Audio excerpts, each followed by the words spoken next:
एका लग्नाची दुसरी गोष्ट। सुख घाली माझ्या दारी पिंगा।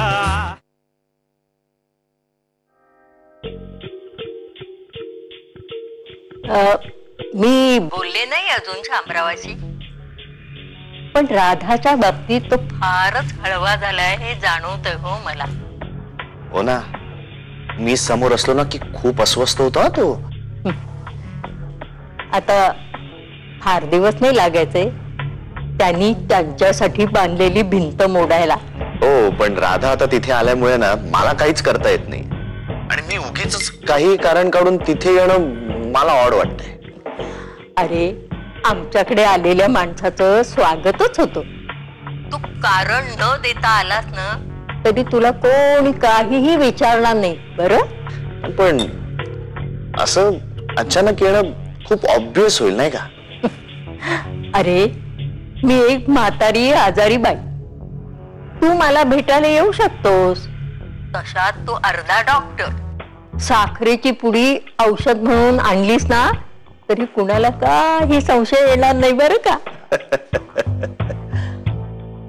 नाही, पण सगळे विचारतीलच ना की हा असा अचानक का आला? काही नाही रे, माझ्यावर जाऊ नकोस हा। माझी मुलं सुना माझ्यासारखे चाणाक्ष नाहीयेत। सर्व साधे आहेत रे बिचारे, आणि सुना सुद्धा बोळ्या आहेत। एक सुप्रिया सोडली तर हो। बर, मी बघतो माई काय कारण काढता येईल। कारण महत्वाचं नाहीये रे बाळा, आपला उद्देश सफल होणं गरजेचं आहे। Yes, bye.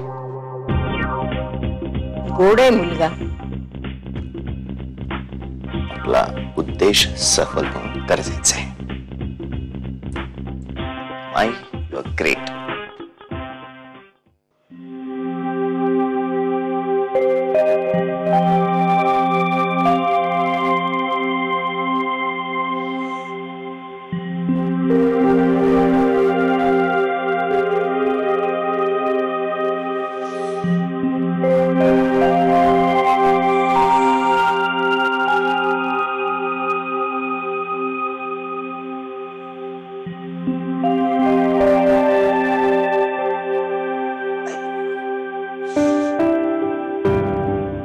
घनश्याम,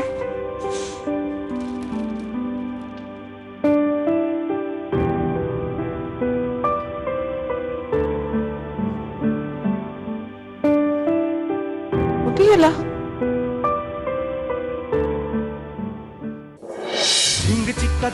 एका लग्नाची दुसरी गोष्ट। सुख घाली माझ्या दारी पिंगा।